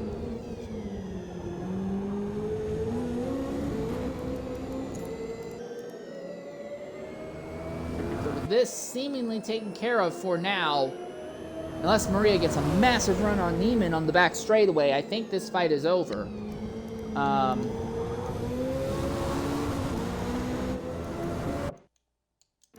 Real quickly, I just want to point out Skyline here. Well, I say I want to point him out, but it was actually someone in the comment section who mentioned him. Skyline is on a bit of a run right now. Now, reminder, Skyline was one of those drivers who involved in that giant accident in the first 15 minutes of the event.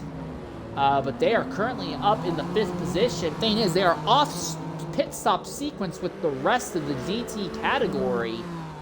So while they have made up a lot of ground, they still may have to make an extra stop. But I don't know. It's going to be interesting to see what Skyline can do. If Skyline can pull a top 5 out of that big accident that happened earlier, it would be an incredible feat. They've got the speed, but they seem to be struggling a little bit with tire wear right now, having a little bit of trouble hitting the corners.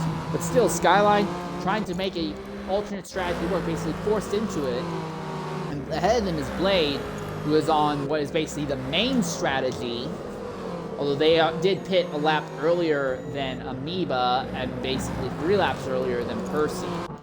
Then you have Valhalla. Valhalla was running 4th, but actually overtook Blade. They pitted earlier than them, so of our top 4, Valhalla is actually pitted earlier than any of them at this stage of the event. Again, if you're riding on board with Amoeba, you can look down and see Percy ahead. Real quick, before we get too deep into the... Oh! That is Ziani, who went off right in front of Caesar. Caesar's not going to be excited to see that. For the tires and fuel, about a little more than halfway through the stint for Little Caesar. 26.9% on the rear tires, 30% left in the tank. For HYR Swin, who has made this a stalking battle for the lead, 25% on the rear tires, 42%. But Swin has a tiny amount of engine damage, but Swin has a lot more fuel and a little bit more tire life, so we could be looking at a scenario where Swin might be able to go a lap longer on track than Little Caesar. Thing is, at least in the GTs, it looks like the undercut's the way to go. I don't know if overcutting is actually going to be practical for Swin. We did see this in the first stint, Little Caesar burning up his tires much, much faster than the other prototypes, but he had opened up such a massive gap, it didn't seem to matter. But now he does not have that giant gap, and there is a fight. The fight for 3rd is back on. Neiman is right there fighting with Maria. Real quickly, just want to take a look. A little less than 20% in the tank for Neiman with 27 on the fuels. And for Maria, who we know has a heavier fuel load, 31% in the tank, 27 just about on the tires. But yeah, the duo for the fight for 3rd has caught once again. So a fight for 1st and a fight for 3rd has developed in the prototypes.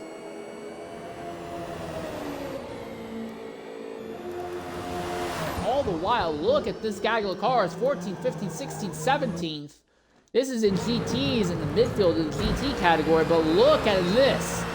4 GT cars, all basically running a giant truly train on top of each other. Going down the back straightaway, this will be a great shot to see how everyone's cars handle over the bumps here, though.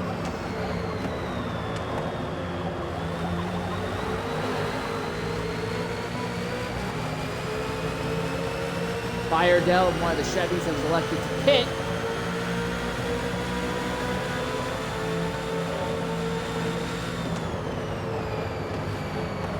But Gariba thought of making a move on float, but just does not have the confidence in that car to make it work. And now he slides off just a bit. Shouldn't lose too much time. He should still have the draft to be able to hold station, but... Oh, hello! He'll hold station for now.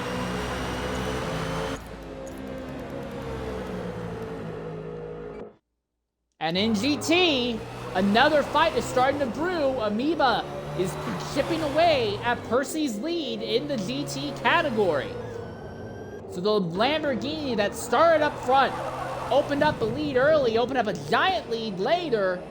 All that lead is vanishing. Amoeba is chipping away into it. The big question, of course, is going to be how are the tires going to turn out for the McLaren at the end of this run? We have about 17 minutes for everyone to make their final third stop. I'm guessing 3 stops are the mandatory number today, and Leechard is knocking out their third stop now.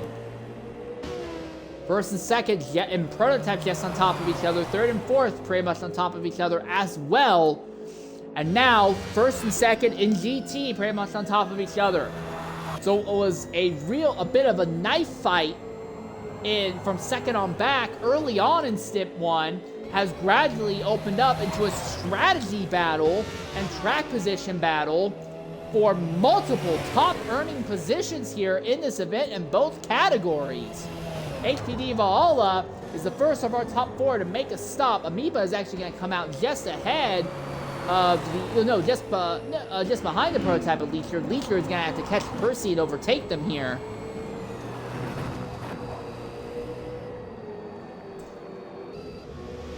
I am not able to show delta times between drivers, sadly, and here's the reason why. Because this is a timed race and not a lap race, the only options I have is automatic, which goes through everything. I have changes, which is where the game loaded them onto the track. It's not an accurate depiction of where they started. Then I have penalties, and I think TORA's turned the penalties off for the event, and then I have pits. I do not have the ability to show time deltas in the event, sadly. I don't think that would be an issue if TORA set the event up for something like a lap distance race, and they had the official Wrangle lobby keeping an eye on the clock, with the clock loud enough that would blare on everyone's headset when it went off, but they used to keep it as a timed event, so yeah.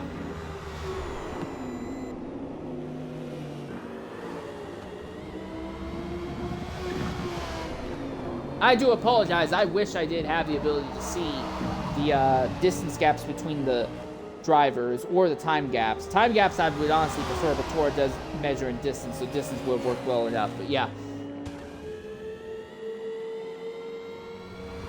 Still, we do have an actual functioning map that I can actually use to visibly see where the field is, at least. Swin has fallen off of Little Caesar a bit as they have navigated their way through traffic this most recent lap.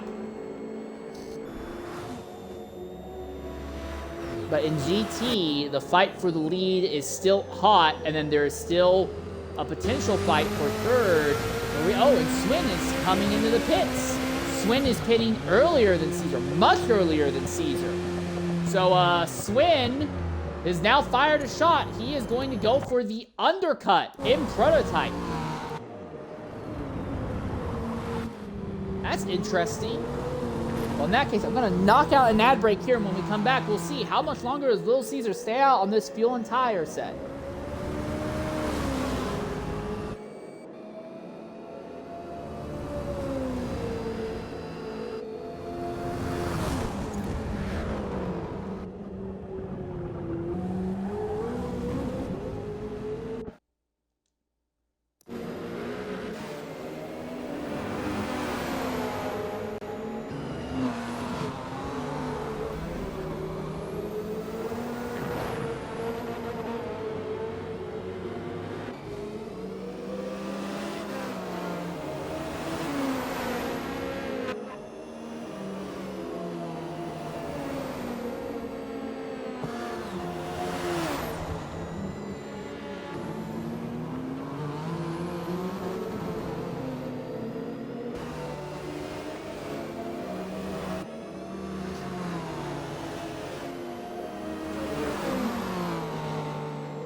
Oh!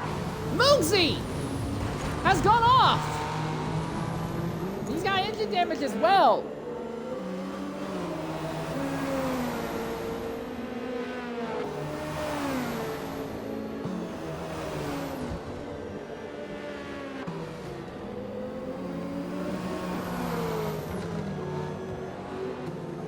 Welcome back to Sebring. While you were away, none of our other prototype category leaders have made their third stop yet, but Swin ended up 5th behind Moogsy. Not right behind, there was several feet, quite a few feet behind. But Moogsy went off in that hard right-hander that I was talking about earlier. They also have engine damage, so it seems like Moogsy's day is gradually falling apart. Swin, though, has fired the shot. He is going for the undercut, trying to knock out their third stop early. There's still about 22 minutes left in the stint, so Swin trying to open up a big gap in clean air here, hoping that will work out in their favor once Little Caesar inevitably decides to make their stop. Again, Little Caesar has been burning up their tires and fuel a little faster than everyone else. He's also going to be struggling just a little bit more with traffic management as this has gone on, as he has just gotten back by our GT leader. But yeah, Little Caesar still has yet to pit. So does Neiman, so does UDP Maria. Maria has gradually fallen off of Neiman, so Neiman seems to be on track for a podium. But some interesting strategies have begun to form here in the prototype category. And again, we look at our GTs. Amoeba in the McLaren, he was not on anyone's ton, well, probably in the LMP camp, he was probably on their ton, but not really on anyone's ton at the start of this stint. He was not in the top 4. McLaren was really just not anywhere near the head of the field. But after that big accident took out a bunch of the front runners, Amoeba moved up in the second. And I will admit, I was wrong. I saw Amoeba up there, I was like, wow, Amoeba's gonna be fortunate, he's gonna have second. It'll be a distant second, but everything's turned out well for him, he'll be second. But it looks like he could be going for the win in GT category. The big thing though is that Amoeba is basically 3 laps behind Percy on, well, 2 laps behind Percy on pit stop strategy. 39% tire wear almost, compared to Percy, who is ahead, who has been going a lap longer each stint thus far. They're only at 33%. They've got a lot more fuel in the tank as well. Again, one more stop, you have to do it before that race timer hits 30 minutes. Neiman has now gone ahead and made their third stop. So in the prototype category, there's a lot of up in the air. A lot of drivers and prototypes are making their third stops at very wildly different points now.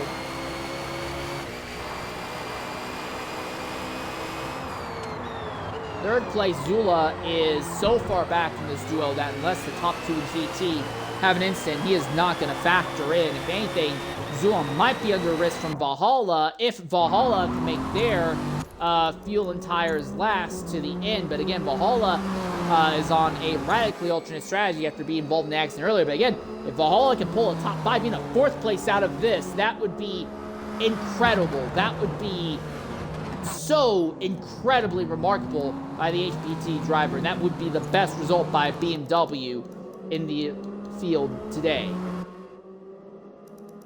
All right, and Little Caesar is in. So this is the crossover point. Caesar is in the pits. Swin still on track. How much can Swin close in on Little Caesar? Swin pitted about 3 laps earlier. It's not been perfectly clean track, and Swin's in the dirt. That's not going to help one bit. Just seems slow. Is it just because of a bad run? Yeah, I guess just because of a bad run. Little Caesar's already going down the front straightaway. Maria into the pits as well. We know Swin will get ahead of Maria without issue. Maria's fight is with Neiman, who has also already made their stop. Swin blitzing down the front straightaway.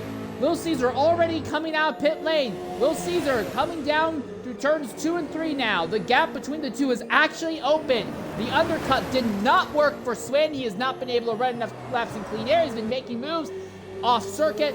It's still close. Little Caesar is not hope-free, but the gap has opened up in Caesar's favor. The undercut did not work for Swin. What about Neiman versus Maria for the final podium spot? Neiman pitted earlier. He's going to get by, just barely. They're right on top of each other, and Neiman's into the dirt right away. Neiman just barely ahead of Maria, but Maria will now have a slight tire advantage. Neiman to the end of the run here. 18 minutes left in the session. And now all prototype drivers have made their final stops. And Amoeba has made their final stop now as well. So Amoeba 3, maybe 4 laps early than Percy. And Amoeba will still be second after all that. So right now, Percy is all by themselves on track in GT. But right now, our focus is on this fight for third. I'm really curious to see what it's going to look like here. Yeah, Percy is the only driver who has yet to make their final stop. And you will be required to make your final stop by the time that race timer says 30 minutes. How far is Percy going to push that luck? How far is he going to push that number? Our prototype leader, Little Caesar, is just about to come up on Percy here. There you are, Neiman to the inside of Amoeba, who is second in GT. And there's Maria! Shoots to the inside! Side by side as they come into the back straightaway once more! Maria is not done with Neiman yet! Neiman has a position. Maria comes back, falls in line behind Neiman to get a big toe down the front, the back straightaway. Just about nose to tail as they sail into the final quarter. Neiman ahead. Maria this time has the run into the corner. They almost made contact. Neiman tried to cut Maria off. This time it's Neiman who's wide. Maria holds the inside. Drag race coming to the line for third. Neiman still has the nose ahead. Maria outside, Neiman inside. Neiman can shoot deep. Maria tries the crossover, but he times it badly. Neiman ends up blocking Maria. Neiman holds on to third. Slide off back there for Amoeba. That's not going to help them one bit in their chance to run down Percy.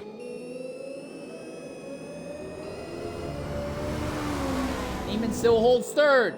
Maria, fourth. Nose to tail into one of the heavier braking zones here. Neiman runs a middle line trying to deny Maria either overtaking lane. Both cars drop a tire into the dirt on the way out.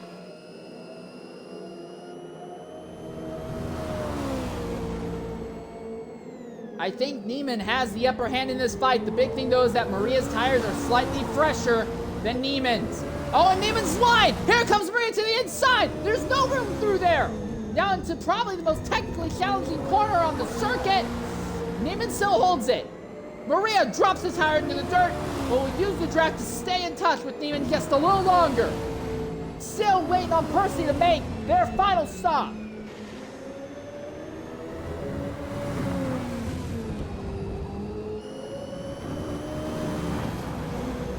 Neiman off into the dirt, something nasty, and Maria did not have a good run coming onto the back straightaway either.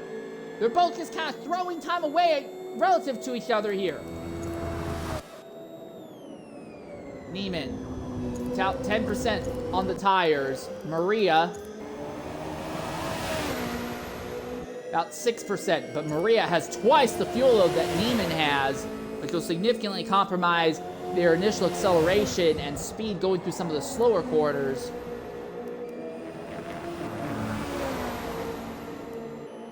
Our GT leader, OSM Percy, still has yet to make their final stop, and Amoeba is running in relatively clean traffic, hoping that will turn out in their favor.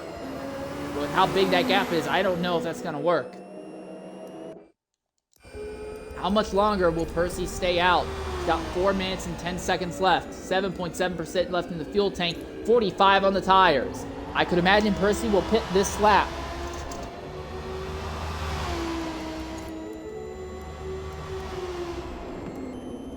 Here's something else of note. The fight for third has kind of opened up. Valhalla, Blade, Zula, and Skyline now all on top of each other. Again, Valhalla involved in that big accident early, and they might be able to pull this out.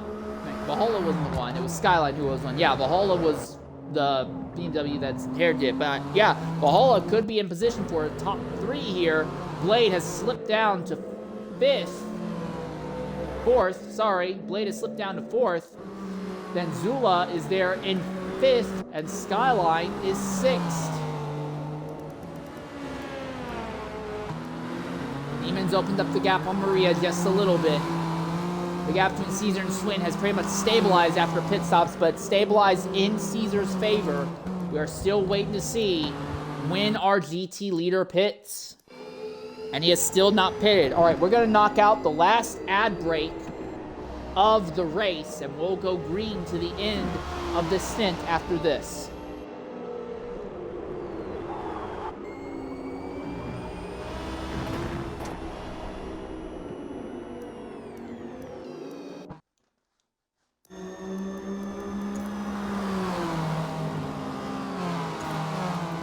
Percent wear on Valhalla. Blade is at 14, so Blade's got a significant advantage. And then Zula, who's a bit farther out, they're only at 10. They have a great advantage. And then Skyline, 25.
Welcome back to Sebring. On track, you should see Amoeba coming into the pits now. This is the fight for third, though. Valhalla, Blade, Zula, and Skyline all on top of each other. Valhalla has the track position, but has more worn tires than Blade.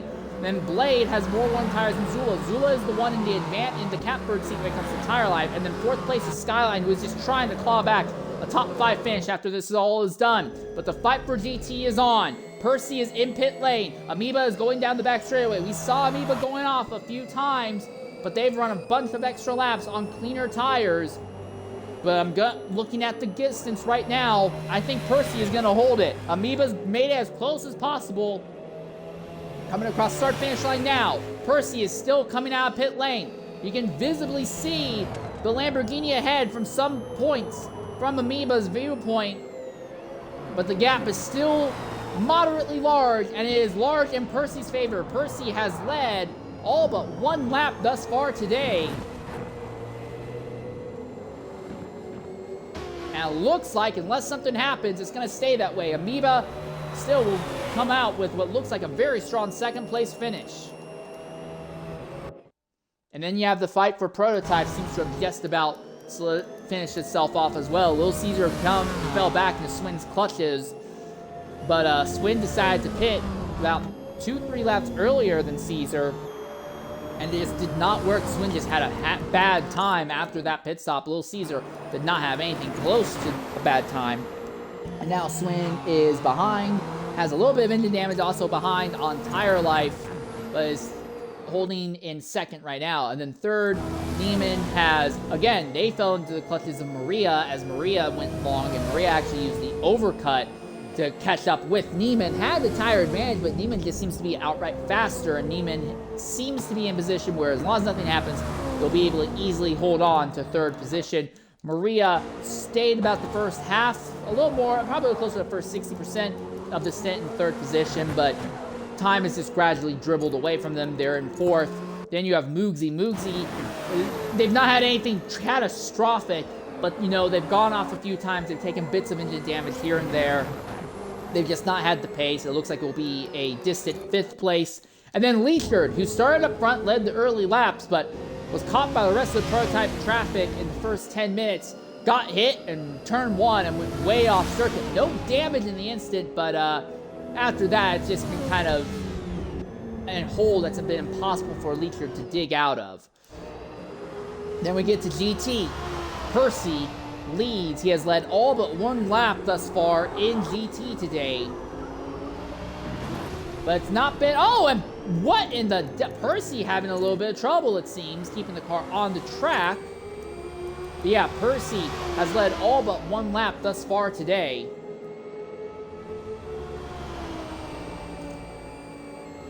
but it's been interesting behind him. LMP Amoeba, not in the top 5 at all early on, but a big accident kind of cycled the McLaren into second, and Amoeba, on a undercut strategy, got himself closer to Percy than anyone's been since the start of this race. He's just not going to be close enough to actually make a move. But still, a second place in this McLaren would be incredible. Then we get what is currently a very interesting fight going on for fourth, Valhalla. We have 7.5 minutes left, and Valhalla is at 34% tire life. Their tires aren't exactly going to hit 50, but they definitely are at a tire disadvantage. This is fourth place, Zula. Zula has a tire advantage over the car ahead, and then just behind, as you're seeing, Blade is struggling as his tires are falling off something nasty. They have been caught by Skyline, and Skyline, in that big 4-car accident, Skyline is the only one who's really been in position to claw back, and Skyline is trying to position himself to get at least a top 5 result. Top 3 would be ideal, but a top 5 might still be in the cards for Skyline. And there's your prototype leader, PTG Little Caesar, catching up on them right now. Again, Skyline will have to figure out a way by either Blade or Zula here. Big slide there by Little Caesar as he's trying to navigate this glut of traffic.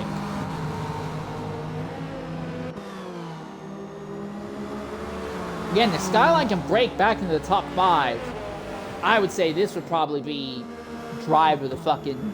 No, sorry. Drive of the bloody day race. But yeah, right now, Zula, Blade... Zula has a tire advantage, but can't seem to pull away from Blade at the moment. He's got the position, but Blade keeps putting his nose up there, really pushing the issue. Again, this is for 4th and 5th in GT. And Skyline is right there, ready to capitalize. Oh, Swin, that was confident. And Swin kind of squeezes Blade off circuit there. Traffic did not work out in Blade's favor. And here's Skyline with a big lunge to the inside there. And now Skyline trying to go around the outside of Blade. Blade's got the draft off Zula now, but I think Zula has the position. I think Zula has 4th now. Blade's still 5th. Again, Skyline is on tires that are more worn than Blade's, because Skyline, after the accident, has basically been on alternate strategy trying to force tires to go much longer than they really should be.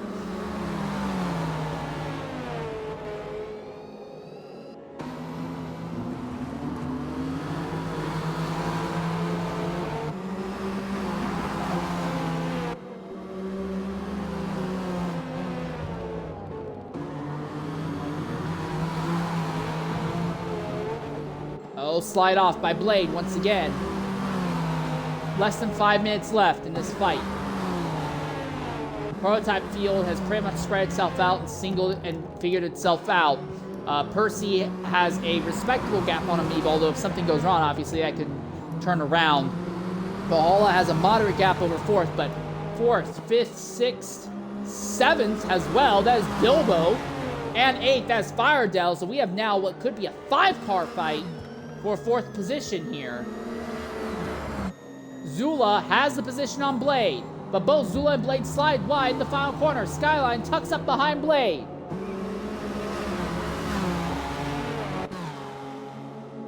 Skyline trying to do anything he can to try and make something happen to Blade. Again, though, Skyline's at a tire disadvantage, but he has been one of the fastest drivers all day. And then right behind is the Ferrari. And Bilbo, mind you, Bilbo didn't wreck and was immediately able to pit. Bilbo was forced to limp around the entire circuit with a damaged car, lost so much more time, and Bilbo could pull out a potential top 5 depending on how this turns out. Ooh, big twist by the Mercedes of Blade. He's still sideways. And that brings the BMW right under the rear wing of that Mercedes. This could be Skyline's best run thus far. And now Bilbo is there as well. Skyline wants a top 5, looks to the inside, but backs out. That lets Bilbo get to the outside. And that's Firedell in the Chevrolet as well. That's 8th place. Zula's now starting to scoot away from Blade. Zula trying to run down Valhalla as well. About 3 minutes and 10 seconds left, so they'll get a full lap. They'll be able to finish this lap and do the majority of another lap by the looks of it.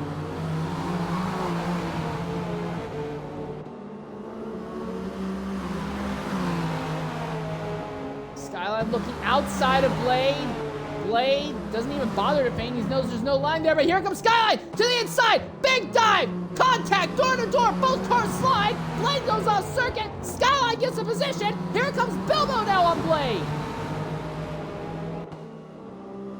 And that's Firedale, who's just a little bit behind.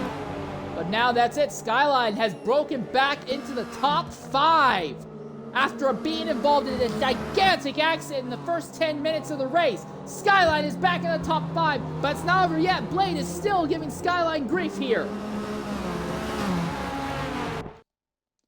Bilbo losing a position to the Chevrolet of Firedale. Firedale will have a tire advantage. But all these GT cars right on top of each other means that any kind of position change in the next few steps could really up and how this goes. That's third place. Neiman, one of the prototypes, blitzing by.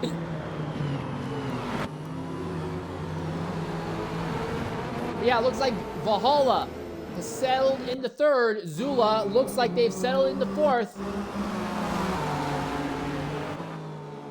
Neiman still having trouble really navigating their way through all this traffic, but it does look like Skyline has fifth. Are there any more positions up for grabs for Skyline? Or for anyone else? Neiman had a horrible run out of the corner there. That's actually going to cause Zola to get backed up to Skyline. Skyline, could he go for a top 4 maybe? There's Maria. Maria has just about caught Neiman, as Neiman's had a horrible time navigating traffic this time. There could be a fight for third in prototypes here. That's forming that we're not aware of.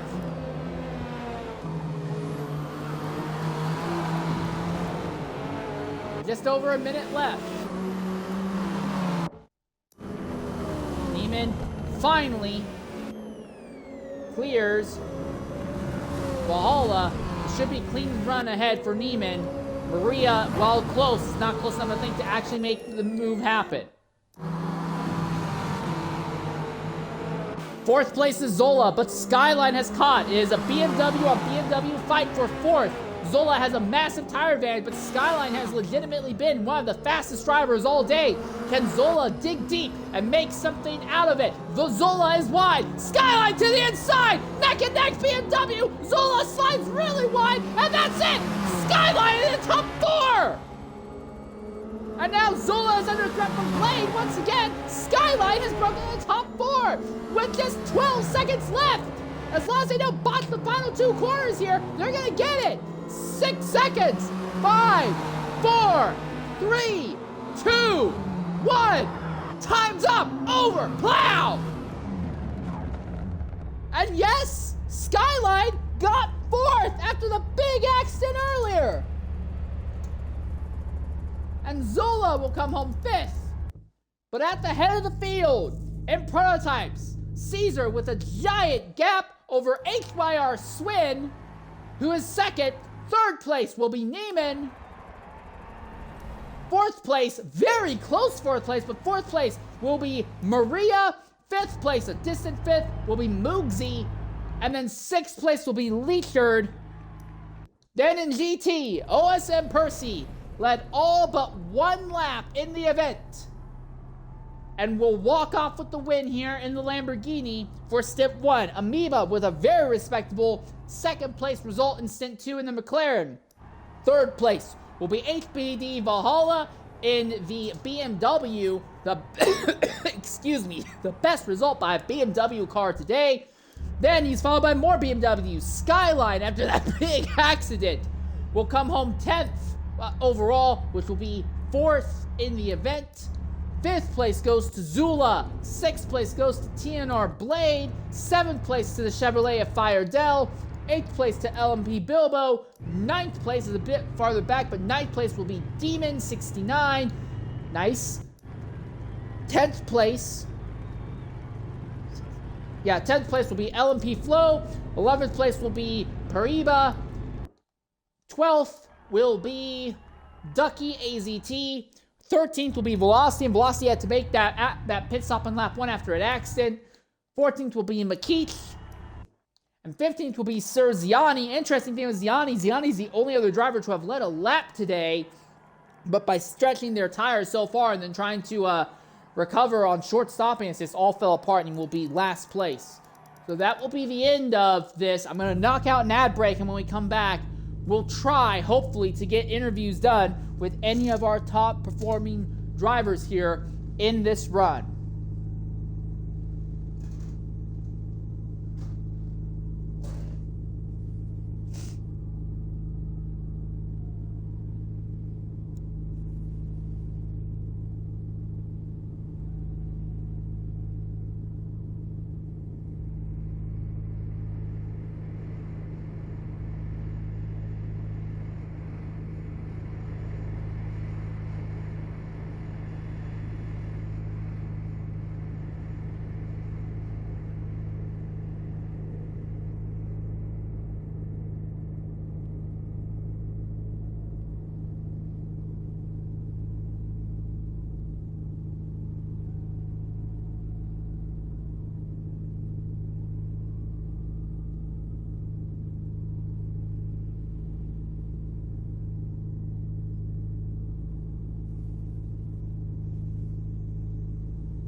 All right, welcome back here to Sebring.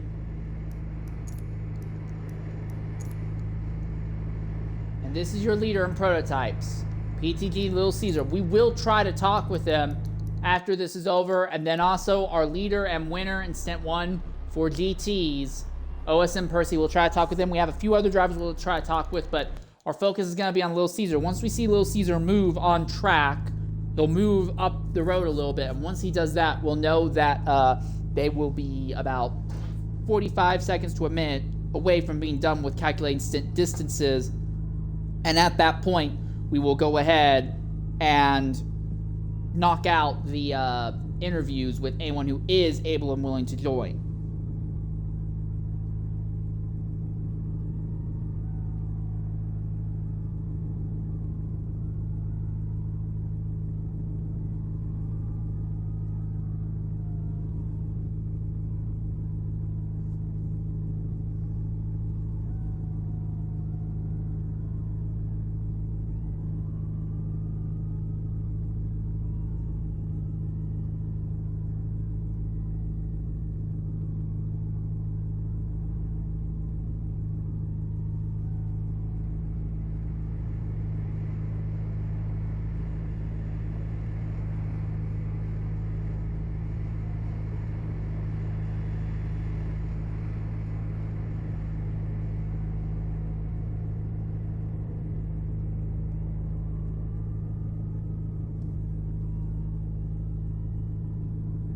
Just standing by right now, waiting for final distance to get tallied here.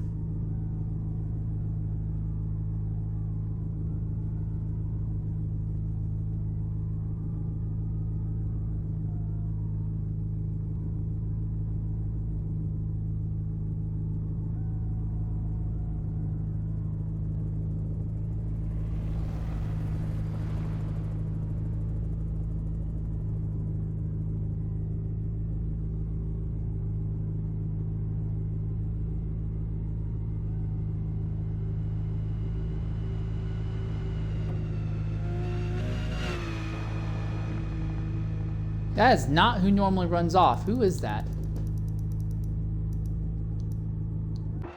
That is Ziani who is moving for some reason. I am not sure what's going on there. But it's Ziani who moved up the road and not Caesar.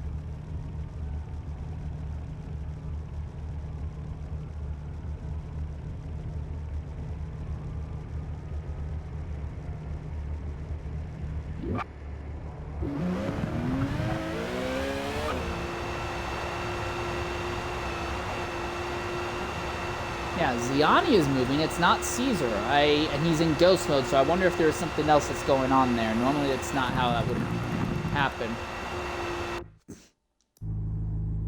Again, we're waiting to see how long until this man moves. Once this guy moves, we'll reach out to them and some of our other top finishers on to hear their interviews, if they're willing to give it, as to what happened today.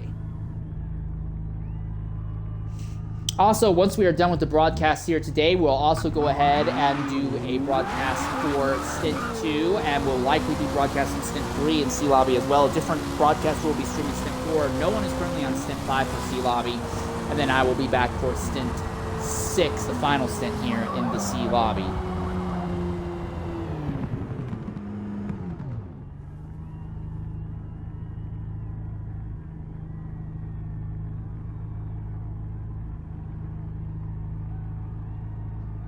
All right, well, that should be that.